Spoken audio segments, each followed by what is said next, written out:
This demonstration shows you how to knit a basic cable, and all cables are based on this same technique, which is the crossing over of sets of stitches with each other to create twists. There are many different variations of cables, and what makes them different to each other is the number of stitches involved in a cable, whether the stitches in the cable are knitted or purled, and whether the stitches are held to the front or to the back. In this demonstration, I'm going to show you a cable for back and a cable for front. And for this you will need a cable needle. There are many different types of cable needle available. You can buy straight ones, or ones with kinks in the middle, or ones like this which are hooked, which are the ones that I prefer to use. I'm going to work up to the first cable. The cable stitches are in stocking stitch. Okay, so first of all then we're going to look at cable for back. So the number 4 in the abbreviation tells us how many stitches are involved in total in the cable. Cable for back is slip the next 2 stitches onto the cable needle,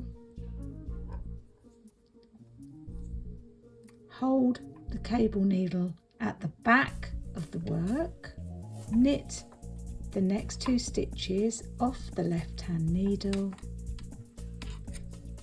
and then knit the 2 stitches from the cable needle. And that's your cable for back complete. Cable for front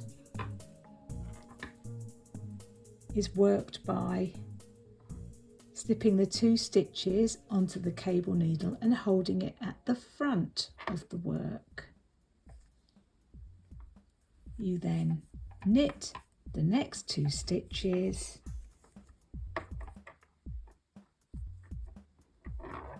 and then you knit the 2 stitches from the cable needle. So you can see that the first cable to the back twists the stitches to the right, and the second cable, cable for front, twists the stitches in the opposite direction to the left. And that is basically what happens when you cable to the front or to the back. It changes the direction of the twist. Now on the next set of stitches, I'm going to show a cable 8 to the back. So for this you would slip the next 4 stitches onto the cable needle. Now I'm slipping onto the short end, and then I knit the stitches off the long end. So 4 to the held to the back.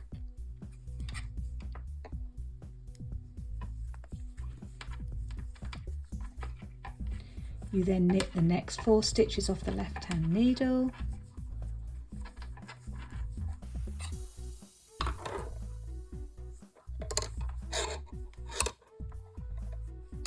and then you knit the stitches from the cable needle.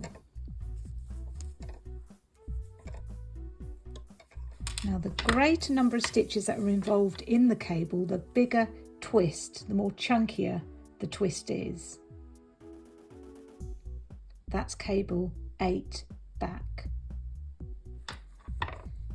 Finally, I'm going to show you a cable which is uneven in the number of stitches it's crossing over.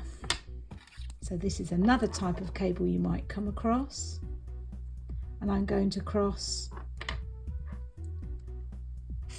2 stitches with 6 stitches. Now this is still referred to as cable 8 back, but the pattern instructions need to be referred to for this specific instruction because it's not an even cable. So cable 2, and I'll do this one to the front. So hold the 2 stitches at the front,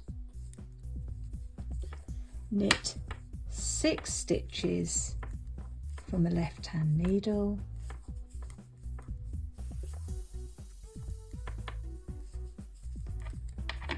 and then knit the 2 stitches from the cable needle.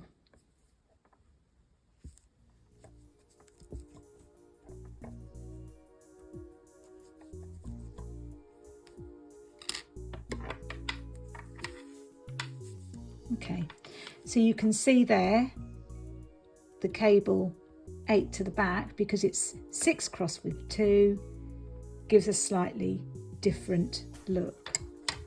It's important that if you're working a cable pattern, you check the abbreviation for the cable that you're knitting, because not all cables have an equal number of stitches crossed over. As I've just shown you, some may have 3 crossed with 5 or 2 with 6 and an 8 cable.